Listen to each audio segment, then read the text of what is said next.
विष्णु गुरुदेवो महेश्वरा गुरु साक्षात् परं ब्रह्म तस्मै श्री गुरुवे नमः।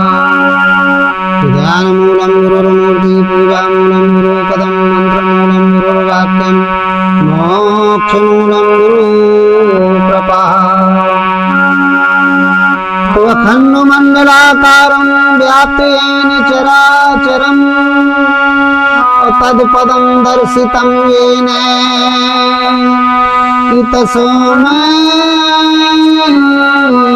श्री गुरुवे नमः। बोलिए सद्गुरुदेव भगवान की जय, संत समाज की जय, भक्त समाज की जय।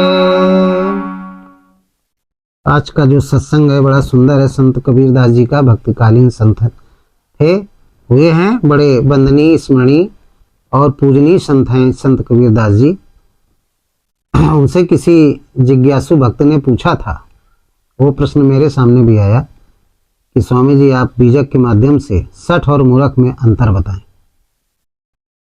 जो संत कबीर का बीजक है उसके माध्यम से, संत कबीर की वाणी के माध्यम से, उनके ज्ञान के माध्यम से आप सठ और मूरख में अंतर बताएं, क्या अंतर होता है। तो आज का जो प्रसंग है वो हम लेके आए हैं संत कबीर के अनुसार सठ और मूरख में क्या अंतर है। सठ और मूरख में क्या अंतर है, इस पर हम बोलेंगे। आप लोग बड़े ध्यान से अपनी चित्त वृत्ति को संयमित करके, मन बुद्ध और इंद्रियों को, मन सहित इंद्रियों को संयमित करके अपनी चित्त वृत्ति को एकाग्र रखें और हमारे सत्संग को सुने, अपनी स्मृति में धारण करें, अपने जीवन पर उतारें और अपना मानव जीवन प्राप्त करने का सही लाभ प्राप्त करें। देखिए,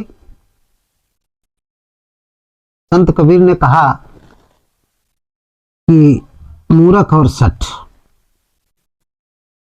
होते तो करीब करीब एक जैसे हैं, लेकिन इनमें बहुत माइनर अंतर है, फर्क है, अंतर है।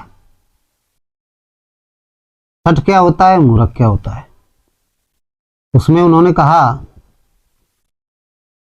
कि यदि कोई मूर्ख व्यक्ति है, उसको यदि आप शिक्षा दें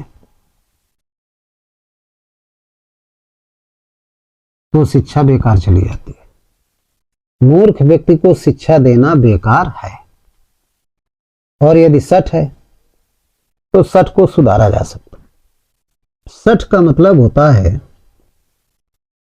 कि ज्ञान तो है उसके पास, सद्गुण है, लेकिन कुछ संगत के कारण सद्गुण उसके दब गए, दुर्गुण उसके बढ़ गए। सद्गुण उसके दब गए और दुर्गुण उसके बढ़ गए। कुछ संगत से वो मूर्ख बना है। सठ और मूर्ख दोनों मूर्ख हैं। ये मूर्ख ही दोनों को मूर्ख कहा जाता है। लेकिन एक कौन होता है, जड़ बुद्धि का होता है। एक होता है जड़ बुद्धि का, ज्ञान का और संगत का, सुसंगत का कोई प्रभाव नहीं पड़ता। चाहे जितना अच्छा बुद्धिमान व्यक्ति आ जाए, यदि मूर्ख को समझाएगा तो उसकी समझ में नहीं आएगा। सठ को समझा दिया जाएगा, उसको संगत से हटा दिया जाए तो सठ व्यक्ति क्या हो जाता है, सज्जन बन जाता है। कुसंगत से केवल हटा दो, यदि कुसंगत से नहीं हटाओगे तो सठ व्यक्ति भी मूर्ख होता है, वो फिर उसका पर्यायवाची होता है। तो संत कबीर यही कह रहे हैं कि सठ कुसंगत के कारण मूर्ख बन जाता है। जिसकी मूर्खता को ठीक किया जा सकता है, लेकिन मूर्ख को नहीं ठीक किया जा सकता। अपनी साखी में वो कहते हैं मूर्ख के बारे में, क्या कहते हैं कि मूर्ख के सिखलावते, कि मूर्ख के सिखलावते अज्ञान गांठ का जाए, अब कोयला होए ना अजयरा, जो सौ मन सावलाए,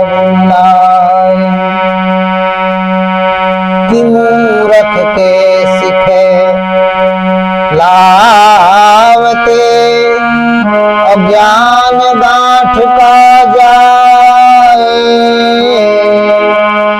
कोयला हो न अजरा जो, 100 मन साबुन लाए। बड़ी अच्छी साखी है। मूर्ख के सिखलावते। मूर्ख व्यक्ति को शिक्षा देने से गुरु का ज्ञान भी नष्ट हो जाता है। मूर्ख के सिखलावते अज्ञान गांठ का जाए।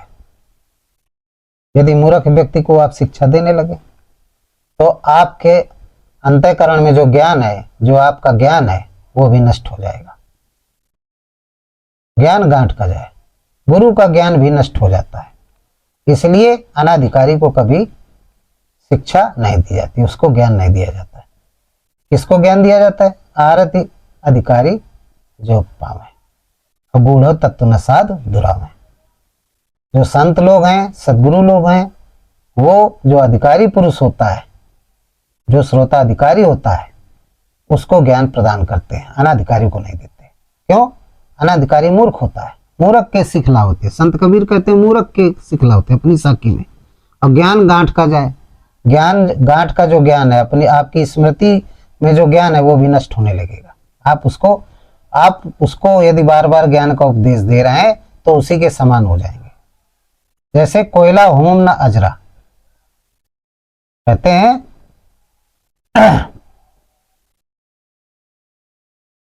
यदि आप 100 मन साबुन लाए, कोयला होता है। बड़ा अच्छा उदाहरण दिया है। कोयला होम न अजरा, जो 100 मन साबुन लाए। कोयले को आप हजारों कुंटल साबुन से धुलें, स्नान करवाएं, कोयला को उसको स्नान करवाएं और सोचें कि ये अजरा हो जाए, अजरा माने सफेद हो जाए, तो क्या वो सफेद हो जाएगा? कोयला कोयला ही रहेगा। यहाँ पर कोयले को मूर्ख कहा है, मूर्ख से संज्ञा दिया है। मूर्ख को कोयले से संज्ञा दिया है कि कोयला को जिस तरीके से चाहे जितनी साबुन से मल के स्नान करवाओ कोयले को, लेकिन वो कभी सफेद नहीं होगा, काला ही बना रहेगा। इसी तरीके से कितना भी बड़ा ज्ञानी हो, यदि मूर्ख को ज्ञान का उपदेश दे रहा है तो उसका ज्ञान भी नष्ट हो जाएगा। ज्ञानी कभी, जो मूर्ख व्यक्ति है, कभी ज्ञानी नहीं बन सकता है। चाहे जितना ज्ञान रूपी साबुन से उसको कितना भी धुले, लेकिन कोई फर्क नहीं पड़ेगा। यानी उस ज्ञानी पुरुष की भी शांति अशांति में बदल जाएगी, क्योंकि मूर्ख तो अशांति की मूर्त ही है। और उस मूर्ख रूपी व्यक्ति को जब ज्ञानी व्यक्ति ज्ञान का उपदेश देने लगता है तो उसके अंदर भी अशांति आ जाती है। ज्ञान उसका नष्ट हो जाएगा तो अशांति आ जाएगी। इसलिए संत कबीर कहते हैं मूर्ख व्यक्ति को उपदेश नहीं देना चाहिए।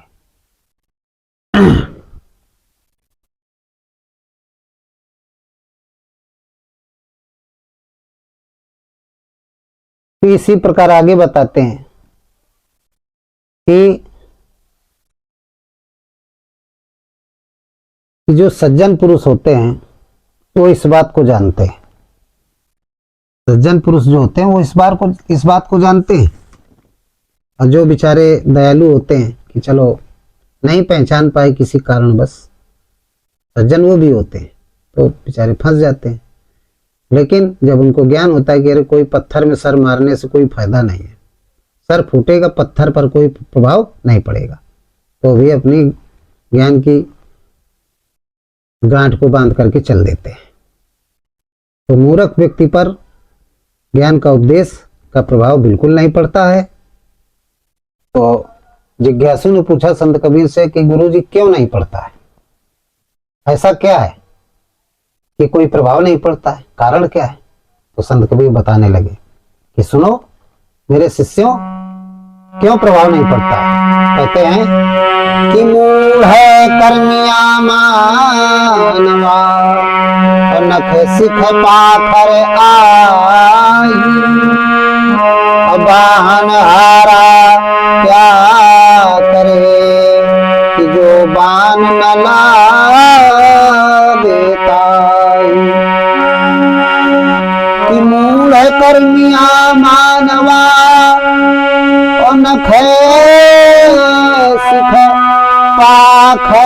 आती और वाहन हारा क्या करे कि जो बाण न लागे तार।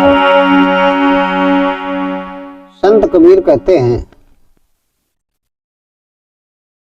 कि मूल कर्मिया मानवा, इसका कारण है मूल कर्मिया मानवा, अज्ञान रूपी मानव, अज्ञान रूपी जो माया का आवरण पड़ा हुआ, मूल कर्मिया मानवा नख सिख पाखर आए।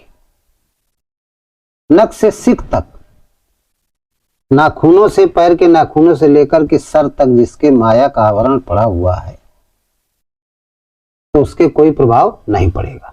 जब माया का आवरण पड़ा हुआ, ज्ञान का आवरण पड़ा हुआ, पैर के नाखून, अंगूठे के नाखून से लेकर के सर तक, यानी कहने का मतलब कि अज्ञान कुसंगत में ही पड़ा हुआ है तो उसको फिर ज्ञान नहीं होगा।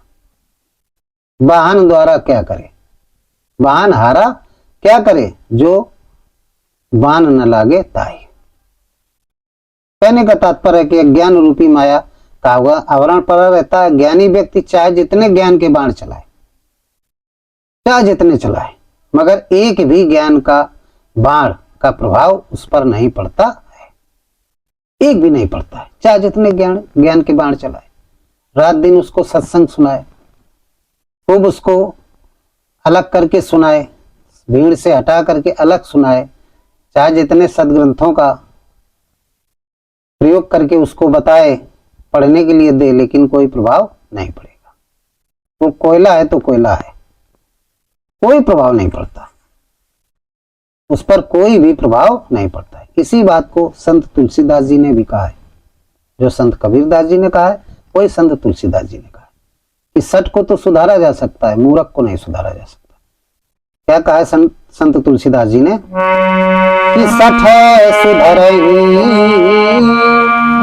सतसंगत पाई, अपार से परिधे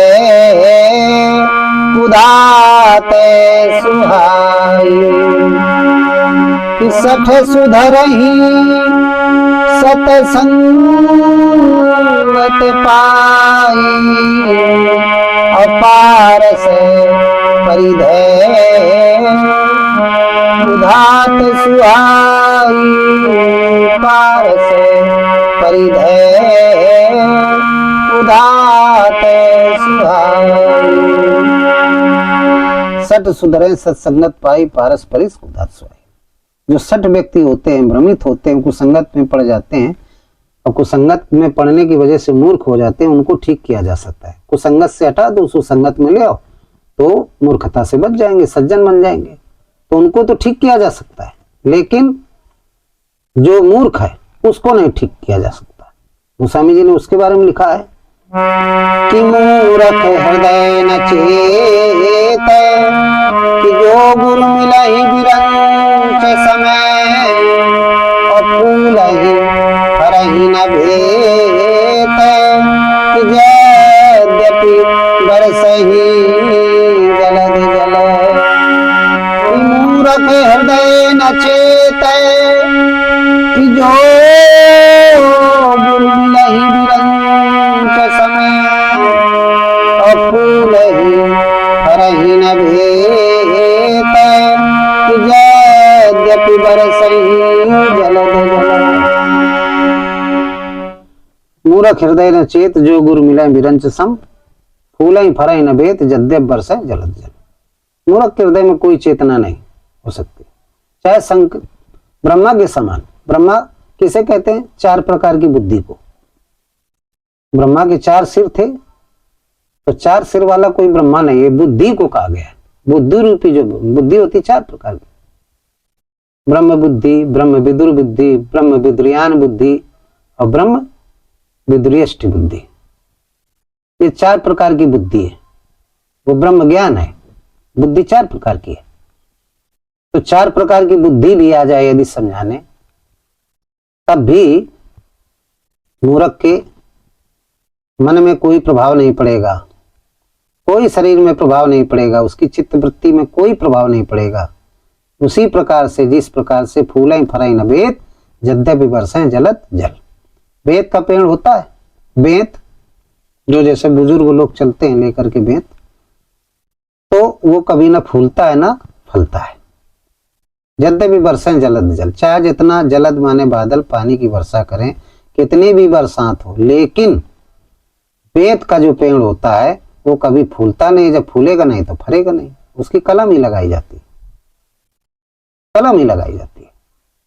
तो उसी तरीके से कोई फायदा नहीं बारिश करने का, बादलों का कोई मतलब नहीं निकलता। इसी तरीके से मूर्ख व्यक्ति को शिक्षा देना बिल्कुल गलत है, उसको नहीं देना चाहिए। ये संत गोस्वामी जी ने कहा। संत कबीर ने फिर लिखा है अपनी एक साखी में, क्या कहते हैं मूर्ख के बारे में कि मूर्ख क्या, मूर्ख सो क्या बोलिए असठ सौ का बसा, अमूर्ख सो क्या बोलिए कि 600 का बसाए, अपाहन में क्या मारिए कि जो चोखा तीरे नसाए, कि मूर्ख सो क्या बोले कि 600 का बसाए, अपाहन में क्या मारिए कि जो चोखा तीरे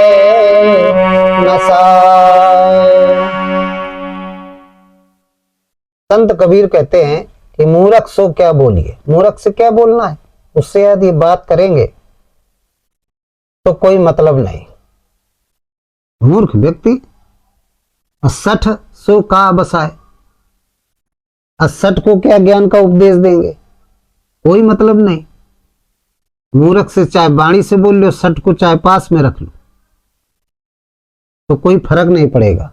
कब तक? जब तक उसको कुसंगत से नहीं हटाओगे। 60 को कुसंगत से हटा दो तो प्रभाव पड़ जाएगा, और नहीं मूर्ख का मूर्ख बना रहेगा, उससे बात करना सब बेकार है।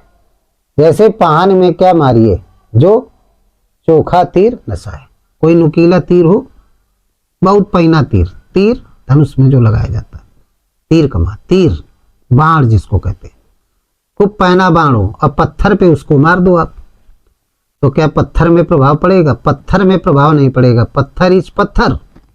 लेकिन वो तेज नोक वाला बाण, तीखी नोक वाला जो बाण है वो टेढ़ा हो जाएगा, उसकी नोक टेढ़ी हो जाएगी, लेकिन पत्थर पे कोई प्रभाव नहीं पड़ेगा। इसी तरीके से ज्ञान रूपी बाण चाहे जितना मूर्ख व्यक्ति पर मारो, चाहे जितना ज्ञान का उपदेश दो, तो ज्ञान देने वाला ही पराजित हो जाएगा, नर्वस हो जाएगा, दुखी हो जाएगा, लेकिन वो मूर्ख व्यक्ति जिसको ज्ञान दिया जा रहा है उसके कोई प्रभाव नहीं पड़ेगा। ये संत कबीर ने बड़ा अच्छा उदाहरण दिया। इसलिए मेरे प्रिय सज्जनों, कभी भी अज्ञानी व्यक्ति से बहस मत करना, उससे बहस मत करो। अपने ज्ञान को बिल्कुल पर्दे में रखिए, उसको अंतःकरण में रखिए। कोई अधिकारी व्यक्ति आ जाए, जिज्ञासु आ जाए, तो उसके साथ अपने ज्ञान को शेयर करिए, बांटिए, चर्चा करिए ज्ञान की। लेकिन अनाधिकारी है तो उससे चर्चा मत करें। और ये पहचान कैसे कर पाएंगे? जब आप चर्चा करेंगे, संगत से पहचान होगी। यदि वो शास्त्र के विपरीत बोल रहा है, सत्य के विपरीत बोल रहा है, तो आप अपनी वाणी को वहीं से बंद कर दें, जान जाए कि ये मूर्ख है। सच है तो थोड़ी देर बाद वो करेगा, लेकिन जब कुछ देर बाद वो आपकी बात मानेगा, सच को स्वीकार कर लेगा।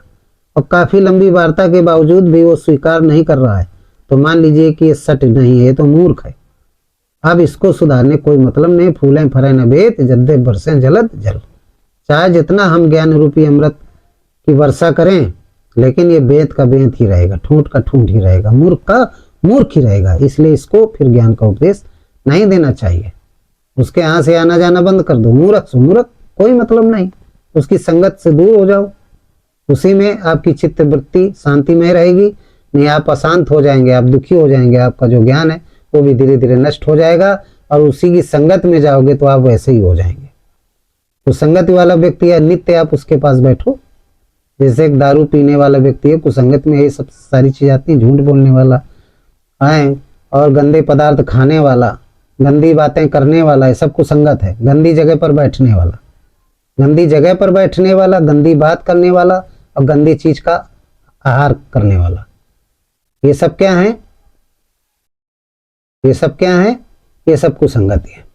इनमें जब आप इनको ग्रहण करेंगे तो कितने भी अच्छे व्यक्ति हों आप, धीरे धीरे करके आप वही हो जाएंगे, वैसे ही हो जाएंगे। जैसे कोई किसी की निंदा करता है, किसी की निंदा आप कर रहे हो, अच्छे व्यक्ति हो लेकिन आप निंदा कर रहे हो किसी की बराबर, तो दिन रात जब उसकी निंदा करेंगे, उसके बारे में सोचेंगे, तो जिसकी आप निंदा कर रहे हैं उसके सारे दुर्गुण सब आपके अंदर आ जाएंगे और आप जैसा वो व्यक्ति था, दुर्बुद्धि, ईर्षालु, वैसे ही आप भी हो जाएंगे। इसलिए ऐसे लोगों से दूर रहो, उनकी निंदा ना करो। स्तुति नहीं करते हो तो स्तुति के तो पात्र ही नहीं होते, उनकी निंदा भी मत करो। उनसे अपने मन को उनकी तरफ से साइलेंट कर लीजिए, उसी में आपका कल्याण है। और नहीं, ऐसे व्यक्तियों की आप निंदा सुनेंगे, उनसे बात करेंगे तो आप भी निंदनीय हो जाएंगे, वैसे ही आप हो जाएंगे, क्योंकि उनकी मनोवृत्ति है, बार बार आपको फोन से डिस्टर्ब करेंगे। तो ऐसे लोगों के फोन स्विच ऑफ कर दो, उनके नंबर को ब्लैक लिस्ट में डाल दिए, ब्लैक लिस्ट में डाल दीजिए, हटा दीजिए, चाहे कितना भी आपका नजदीकी का व्यक्ति हो। ये मानव का शरीर मिला है मेरे प्रिय श्रोताओं, इसको आप बड़े भाग से मिला है। हम आप बड़े अच्छे कर्म किए हैं। 84 लाख योनियां, इनमें 83,99,999 बार जन्म लिया और मरे। उनमें जो भी कुछ ईश्वरीय कृपा से सद्गुण इकट्ठा हुए हैं, तो मानव की एक मेरिट है सद्गुणों की, उसमें हम आप खरे उतरे तो मानव का शरीर मिला। इसके लिए कवियों ने लिख दिया है कि शरीर किसके लिए मिला। स्थूल शरीर का पालन पोषण तो करिए जितने में हो जाए, लेकिन और भी जो समय है वो भगवान के चिंतन में लगाइए, जिससे आपकी जो अष्टधा मूल प्रकृति में तीनों गुणों के कारण ये जीवात्मा फंसी है, मुक्त नहीं हो पा रही, अपने परम तत्व में विलीन नहीं हो पा रही, जिसको मोक्ष कहते हैं, उसके लिए मिला है। उसके लिए कवियों ने क्या लिखा है, सब महापुरुषों ने क्या लिखा है कि बड़े भागे मानुष तन पावा, ओ बड़े भागे मानुष तन पावा, सुर दुर्लभ सदैव ग्रंथ निधावा। और काय के लिए मिला है, साधन धाम और मोक्ष कर द्वारा, और पाए न जही परलोक सवारा। ये साधन है, मोक्ष तक पहुंचने का कन्विंस है, साधन है।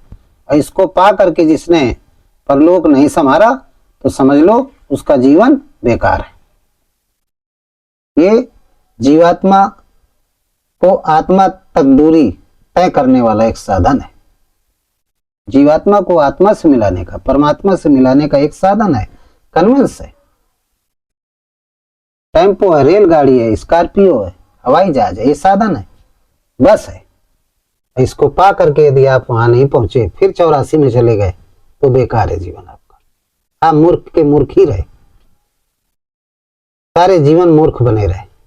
तो बताइए आपको मूर्ख बनना है कि सज्ञान बनना है?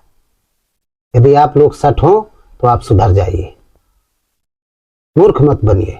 सठ तो कभी ना कभी आपको ज्ञान का प्रकाश, अच्छा सदगुरु मिल जाएगा तो आप ज्ञानी हो जाएंगे, सठ की प्रवृत्ति हट जाएगी। लेकिन यदि आप मूर्ख बन गए, आपको संगत में पड़े हैं तो मूर्खे बने रहेंगे। तो सबसे पहले आपको संगत से हटिए और राम का सत्संग सुनिए, उस परमात्मा का सत्संग सुनिए, धर्म शास्त्रों को पढ़िए, फिर अच्छा गुरु करिए। गुरु करने के बाद उसके सत्संगों को सुनने के बाद निश्चित रूप से मैं कहता हूँ, 501% कहता हूँ कि आप मूर्ख नहीं रहेंगे जीवन में। आप आत्मज्ञानी हो जाएंगे, परमार्थवादी हो जाएंगे, परम तत्व को जान लेंगे। इस मानव शरीर को प्राप्त करने का जो उद्देश्य है उसको आप जान लेंगे, आप जन्म मरण के चक्कर में नहीं पड़ेंगे। इसीलिए संत कबीर ने कहा कि जब मरे अचपा मरे आनंद हो मर जाए, सूरत समानी शब्द में ताई काल ना खाए। आप इस रास्ते पे चल पड़िए, सूरत अपनी शब्द में लगाइए, हरि नाम में लगाइए, आत्माराम में लगाइए, तो फिर ताई काल न खाए।